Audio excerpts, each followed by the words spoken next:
Hello, I'm Kimberly Dondo, Digital Content Manager, and welcome to In Conversation With, the podcast series that delves into the world of financial services and brings you face to face with some of the most notable figures in the industry. Listen as we discuss topics that are currently facing the industry and hear from visionary CEOs to disruptive innovators as we bring you a diverse array of voices and perspectives. We'll explore the challenges they faced, the lessons they've learned, and the insights they have to share about the ever-evolving landscape of financial services. Hello and welcome to In Conversation With. I'm Kimberly Dondo, and in today's episode, I'm joined by Dr. Louis Williams, Head of Psychology and Behavioural Insights at Dynamic Planner. Thank you for joining me again, Dr. Louis, or just Louis. I don't know. Kimberly, yeah, Louis is fine, yeah. Thank you for having me. Yeah. So we've had a conversation before, but yes. For those who might not have listened to that episode, do you want to just give a quick intro into who you are and what you do? Yeah, sure. So, Louis Williams. I work with Dynamic Planner, where I'm the head of psychology there. My role is really working with the questionnaires, the psychometric questionnaires, building those, analyzing the data, and also improving the questionnaires and introducing new ones like the Financial Wellbeing questionnaire that we launched last year. But I also work with the University of Reading. My background is more in experimental research, so I run studies in the lab as well as online, and I use that to also inform what we do at Dynamic Planner. Yeah, so you're a bit of a data geek. Yeah. Although I like doing the studies and getting the data, and when you get all that data, then it's like, okay, there's lots of things I can do. But I enjoy the whole process. Yeah. Okay. So we're coming up to a year since Consumer Duty was implemented. So from what you've seen, how has the Consumer Duty regulation impacted the way financial advisors approach client vulnerability? Yeah, so one of the aims of the Consumer Duty was to kind of reinforce the treatment of vulnerable customers and that kind of fair treatment, and ensuring that they receive good outcomes that are as good as others. And so I think we have witnessed a bit of a shift, and the FCA have also reported that they've seen some meaningful changes from advisors, from firms, but there is still a long way to go. A lot of improvement required, particularly in terms of data.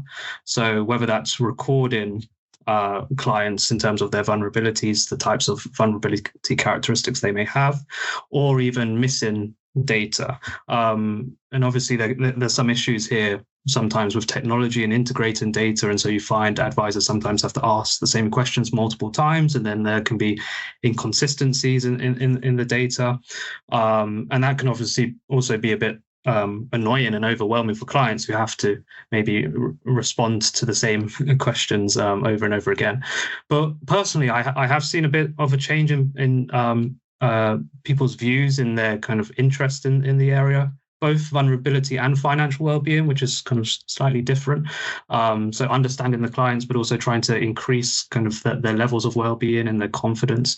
There does seem to be interest here, whether using kind of questionnaires that we've designed or having more conversations with clients, kind of just as like a checklist to say that they've covered some of these topics, or simply that they've determined a client is vulnerable or not. People are starting to do this. It's just the challenge is then kind of satisfying the FCA and going a step further and actually being able to demonstrate what you're doing as a result of that. I think that's what's missing at the moment. Yes, we may be starting to identify some of the characteristics, but how are we then supporting clients? And so I think this is something the FCA are looking to review later in the year. And this is something that they're going to be encouraging advisors to be able to train their staff to show evidence of the effectiveness of any interventions that they've introduced. Yeah. And obviously, vulnerability is probably quite a broad term. So what are the key psychological and behavioral signs that a client may be vulnerable? Yeah, so often from an advisor's perspective, we may suddenly think someone's vulnerable because of their age or particularly, or maybe their level of wealth as well. But a vulnerable person is someone, because of their circumstances, they're more susceptible to experiencing harm, especially if a firm hasn't supported them appropriately or has done something and acted inappropriately sometimes. And so the challenge is, how do we help those people so that they don't go into a period of distress, and so that they are not so they're able to maintain their kind of standard of living? And that goes beyond just understanding if they're healthy or their age and these types of factors and questions that we sometimes think are important. We have to go a bit more into the psychology and understanding more about their resilience and their confidence and their financial knowledge. And I think that's something the FCA highlighted when they created the guidance and their kind of drivers that they have. They have health, life events, resilience, and capabilities. And they recognize that, yes, there are ways to objectively measure someone's vulnerability. So we can find out about their health and find out about a life event that they may have experienced. But how do they feel as a result of that? And this is kind of more of a subjective way of measuring clients' vulnerabilities in terms of how has that impacted them? Is it a heavy burden that it can be one thing that you're struggling to pay your bills, for example, but how do you feel? Is it a heavy burden that you're not able to do that? So asking all of these questions and kind of these different approaches are particularly important. And that's something that we've realized in research that we've conducted, but also other research that's out there, where they say we need to also understand more about impulsive behaviors and the confidence of clients and their self-efficacy, so their confidence in managing their finances, the types of ways they deal with challenging periods, the strategies they use to regulate their emotions. All of these also need to be considered, not just thinking because someone is of a certain age, then they are vulnerable. So I think sometimes we can forget that younger, wealthy clients can also be vulnerable because of different factors and the psychological factors that we may ignore. So I feel like you kind of are walking around it, and I kind of wanted to know, is it ethical, or are advisors able to ask their clients to disclose if, for example, they are neurodivergent, or if they have any mental health issues that they might be dealing with that in turn could trigger that impulsivity sometimes, or not fully understanding certain processes when it comes to their finances? Is that something that you can, as an advisor, be like, disclose this to me, or is it like unethical? Yeah, so it's one thing to understand a client's needs and whether they have mental health challenges, whether they have certain needs or they're neurodivergent. It's one thing to understand that, and it's another thing to then make assumptions that they're going to be someone who's more impulsive. And I think that's what we need to stay away from. Advisors are not clinical psychologists. They're not. No. They haven't done the research. It's okay for us to understand that a client has a certain impairment in terms of, and they need support in terms of the way in which information is presented to them. But it's another thing to then make assumptions that actually I shouldn't take this client on because they've disclosed this to me, and actually this may lead to them reacting negatively or not listening to me as an advisor. And I understand your point, and actually we have done some research into the way we present information and how vulnerable people may look at that differently. And we can talk about that later. But I think, it's important that they try to understand the client. And obviously they need to have a relationship with the client for them to disclose this kind of information. But then we shouldn't make assumptions that they would behave in certain ways because of some of these characteristics. Yeah, obviously. Yeah, sure. And what are the biggest challenges advisors face identifying and supporting vulnerable clients? So it's interesting because advisors feel that they don't have a large proportion of clients who are vulnerable. So I think there was a report where advisors feel around 18% of their clients may qualify as vulnerable. But the FCA data, from over the years, the Financial Life Survey data has shown that this number is actually more like closer to 50%.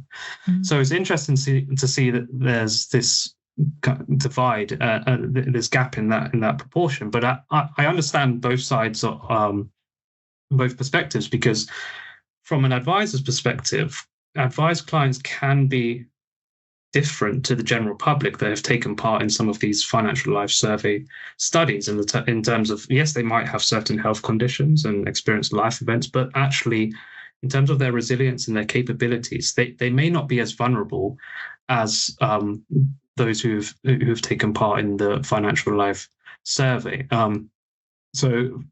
And we know from research that actually people who tend to seek advice in the first place already have a level of self-efficacy. They're already quite confident in managing their finances. You don't find those who have low levels of self-efficacy actually tending to seek advice in the first place. So this is a challenge, because advisors are being told quite regularly that you probably don't have enough, or it looks like you don't have many vulnerable clients. And based on the FCA data, it should be close to 50%.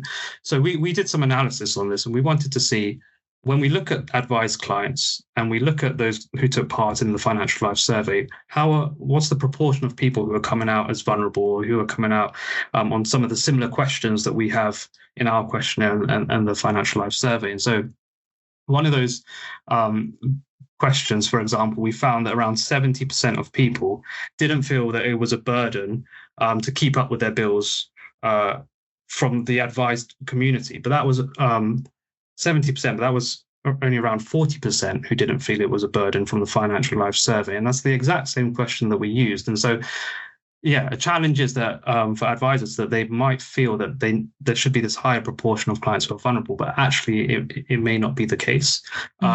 We also know that it's hard for clients to have conversations around this topic. It's a sensitive topic. So clients may not want to disclose information through a conversation. And so using questionnaires and using technology can be useful in that sense. And then also, advisors, if they're determining the client based on that conversation, what are they using to say whether a client is vulnerable or not? And often I don't like that we use vulnerable or not vulnerable. I feel it's this binary approach doesn't always help us. Because and that's something that the FCA have used in their Financial Life Survey. And we actually had access to this data set, and we were able to analyze this data. And I decided to say, let's not look at it as vulnerable and not vulnerable. Let's see it on a spectrum. Low level vulnerability, moderate, high level vulnerability. And it was interesting. So going back to mental health, you mentioned before, the FLS showed around 94% of people were not vulnerable in terms of their mental health. But when we put that on a spectrum from low to vulnerable, we found that around 9% of people fell into that moderate level of vulnerability. So that's around 9% of 30,000 people or so who took part in the survey that may be missing out on support. And I think that's a challenge. Using this kind of binary approach is also something that we probably should try to get away from, because people may be missing out on receiving support that may be useful for them. Yeah. And also I think because life happens at such a rapid space. That's like that sounds really silly to say, but one day you are fine. You can't, like, maybe I talk to my advisor one day and I'm like, that's everything's great. Like, I'm handling everything really cool. It's going smoothly. And then the next day my car breaks down and they told me that I have to pay £500 to have it fixed. And oh no, I didn't, have that. There might be a emergency fund, but maybe that was meant for something else, or a bunch of stuff. It could be a car, and then also like your plumbing has short or something. All of these things can happen, and I think that is where I understand the spectrum, because also I think it needs to be like a sliding scale on a weekly or daily basis, basically, because again, life happens at such a rapid pace. Yeah, there are events that can happen, like you mentioned, that may be temporary. So for a period of time, you may feel vulnerable, and obviously that's also there's an interaction there between some of those other characteristics I mentioned, whether you're a resilient individual, or the types of ways you reappraise the situation. Okay, my car broke down, but everything else. So that also interacts with the way that you deal with that. And so there's this kind of low, moderate, high, but it's all temporary, or is it a long-term illness that you're faced with? There's lots of parts there that interact with someone being. So just saying someone is vulnerable or not is not really the way that we can approach it. And that doesn't also help us understand the specific needs of the individual and how advisors should then support them. Yeah. So how can financial advisors build trust and rapport with vulnerable clients? Like you were saying, sometimes you don't want to disclose certain things after a short face-to-face meeting. Maybe you're like, oh, I don't know. And especially when you're discussing something as sensitive as financial matters, how can you build that rapport? Yeah, I think it's very important to build this trust. And research shows that trust, compatibility with the advisor is kind of key, not only to having a relationship, but to even seeking advice or working with that advisor in the first place. It's more important than the expertise that they may say they have or their fees. And that's something that this whole emotional value and this relationship with the advisor is something we often forget about. So there are kind of psychology models out there which talk about building kind of trust and influencing people and persuading people, and they highlight some of those factors I mentioned are important. Expertise, credibility, it's really important. How you frame your goals and what you're doing with the client, that you motivate them, that you show that you're working together on this. This is a plan that you're working and creating together, that you provide evidence, show what you've done for others who are like them, whether that's because of certain vulnerability characteristics, whether that's because of their general goals and objectives, being able to demonstrate that you have evidence for working with people who are like them, and then building that emotional connection. And that could be the challenging part, because you might not spend so much time with an advisor. So building a connection and that relationship in a 1-hour meeting is challenging. So there are a number of models out there. One of those, Cialdini, I don't know if you've heard of him, Robert Cialdini, but he has a number of principles in kind of working with people, persuading, influencing people. And one of those I think is really important if we think about speaking to someone in a short period of time. So reciprocity, all about how the way I interact with my client can encourage them or discourage them to then share with me, more about them as a person. And so the classic example that he talks about is a GP working with a patient. This is someone, you might not see the same GP every time you go to the doctor. You're there for a short period of time. You want advice. And so the more that a doctor asks about your situation, about your family history, about your struggles, ask follow-up questions, wants to know a little bit more about the specific symptoms that you have, the more you feel that you've been heard, the more that you then want to share with them, disclose information to them, the more you actually feel happy with that experience and actually want to take on their advice. And so I think it's similar with an advisor-client, being able to ask follow-up questions, actively listening to what they're saying, engaging with them, trying to understand their emotions.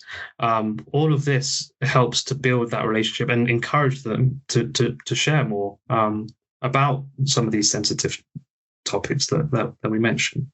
And so, building trust is really about some of those key factors. So there's another model by Charles Green who shows that there are things that can build trust, but there are also a number of factors that can destroy trust as well. And we have to think about that.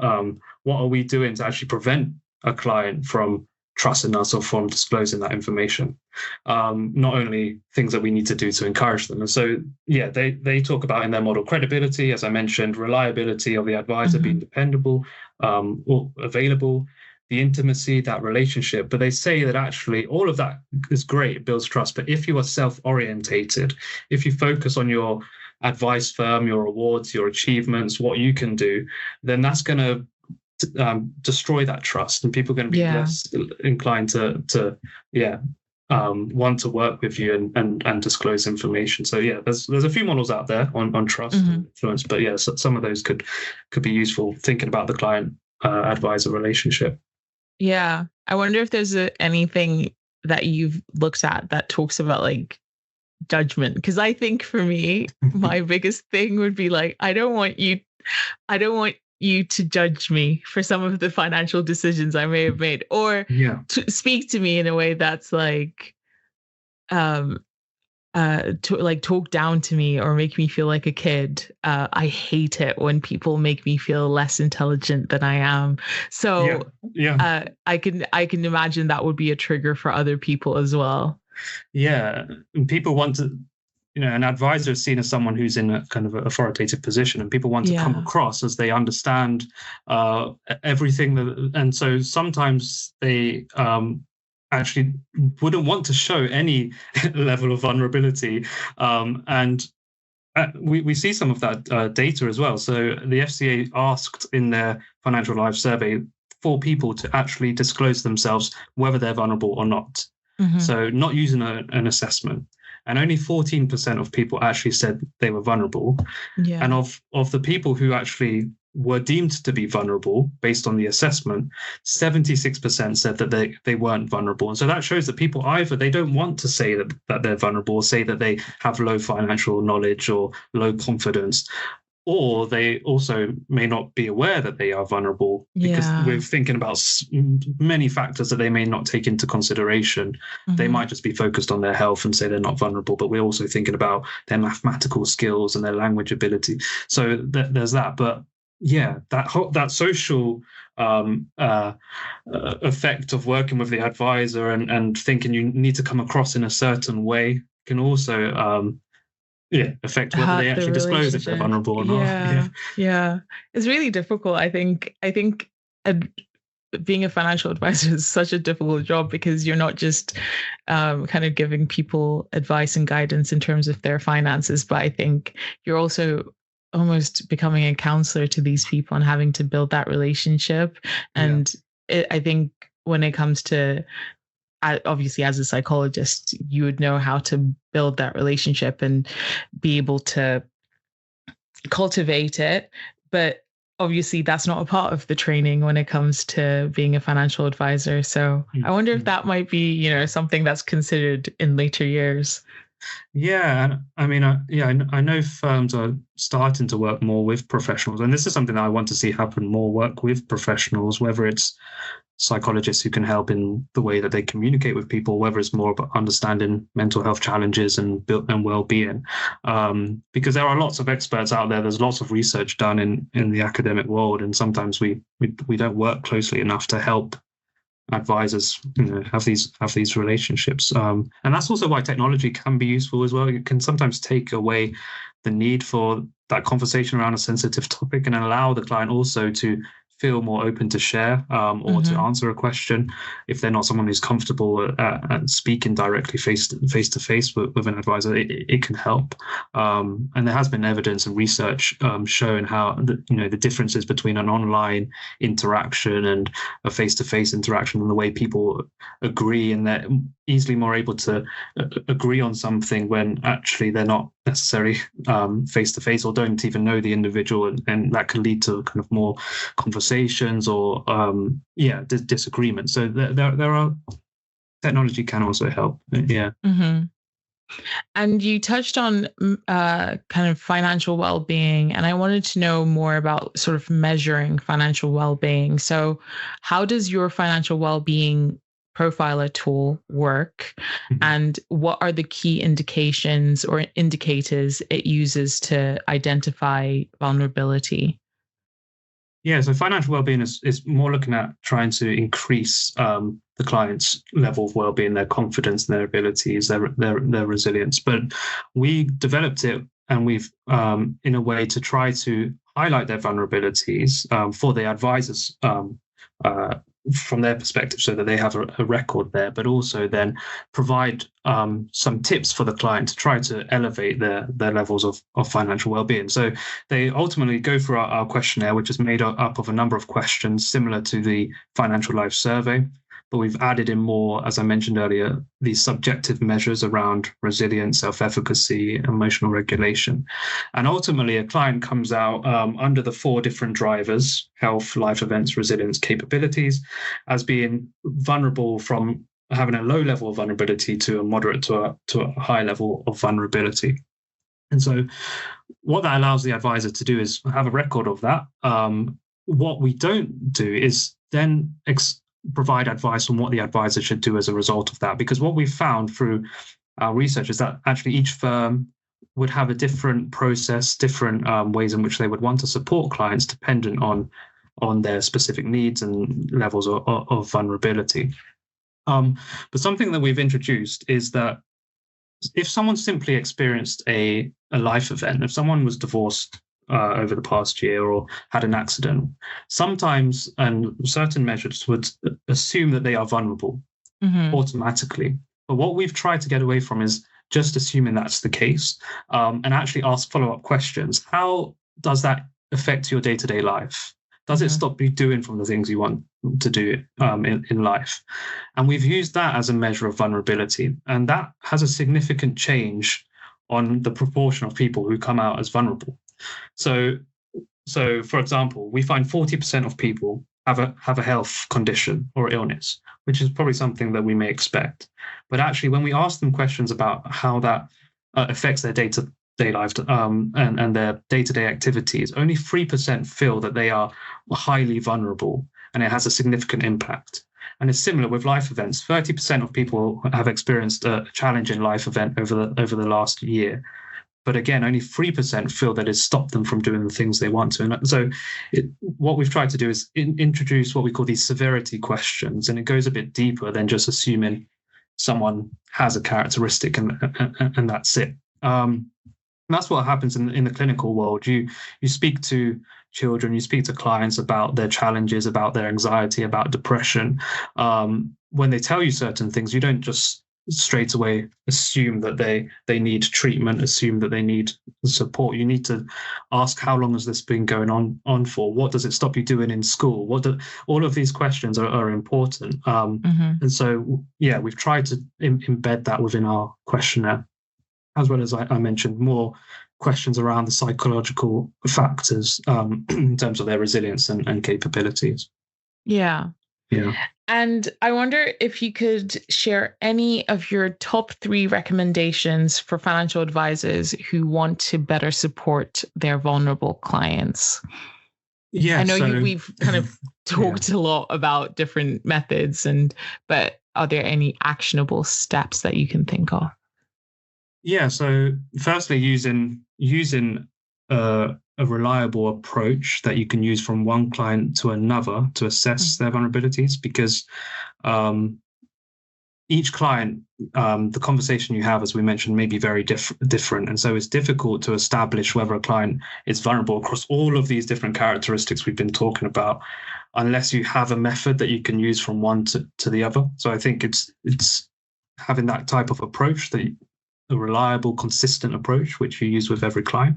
The second is to not just only ask the questions, but then you've got to listen to what the client actually wants, because sometimes we just assume because a client has said that they have a certain need, we know how to support them. And actually, some clients may not want that kind of support or may want something different. So just because you've asked the question and they've told you something, that doesn't mean you now know how to support them. So listen to actually what they may want from you. They may not actually want anything to be changed. So understand their needs. And then I think we touched on my third point, which would be, you're not a nurse, you're not a clinical psychologist. So in certain areas, we have to learn to signpost, if we need to, onto these professionals, and know the local services, collaborate with the other professionals. They may need to be involved in that relationship that we mentioned building. They may need to be a part of that. So I think, whether as a firm to collaborate more, as an industry as well, to collaborate more with these professionals. I think that's something we can do and should do.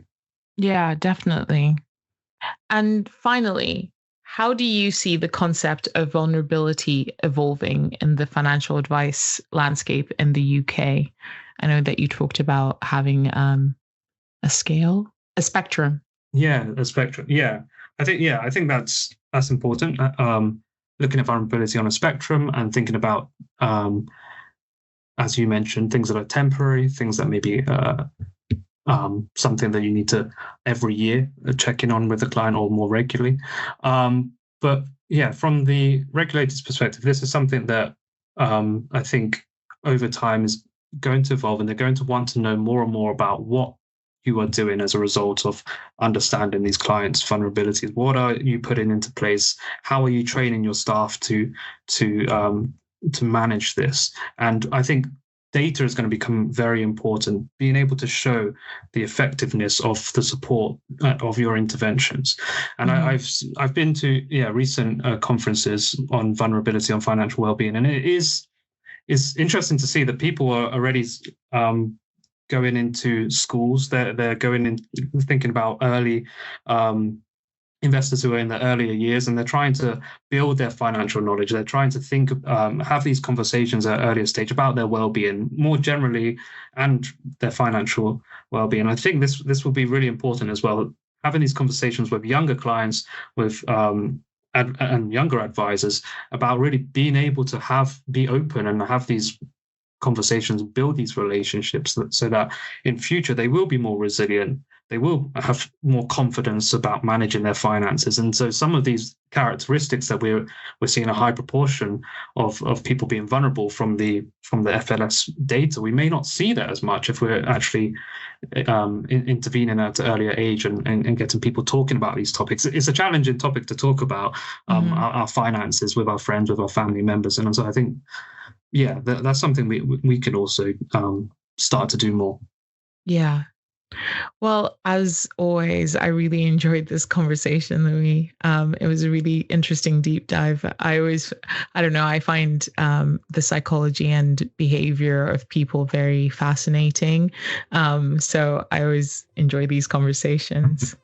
Yeah, I mean, there's so much going on, especially in the academic world. There's lots we're doing as well with the way we present information, and whether vulnerable people, depending different vulnerables, how are they perceiving that information and that data. And I think that there's so much more we can do in terms of psychology and financial behavior, financial decisions. And there's lots of interesting work that's going on. So I'm happy to talk about it and share. I think I've become more obsessed with it just because I had my ADHD diagnosis, as everyone has had post-COVID. And now I'm like, oh, okay, so this is why I work this way. This is why I process information this way. I thought that I was just a weirdo who can only work with noise in the background because otherwise I don't like silence. So I think that's why I'm always really fascinated with studies like that. And I think, they benefit professions, because if you can help or figure out the best ways to deliver information to your clients, and that's just going to benefit your business and also your client. So win-win. There are experts out there in different fields, so we should collaborate and interact with them more, because everyone can help and support each other. Well, thank you for speaking to me, Louis, and I hope we can catch up again next year. Thanks. Nice to talk to you. See you soon. Thank you for listening to In Conversation With. We do hope that you enjoyed it. Please do keep up to date with all our new releases via Podbean, Apple Podcasts, Spotify, and everywhere else you get your podcasts from. You can also keep up to date with all our new content published on the Money Marketing website, as well as our print edition Money Marketing magazine. So make sure to subscribe. Follow us on Twitter, LinkedIn, Facebook, and Instagram. See you next time.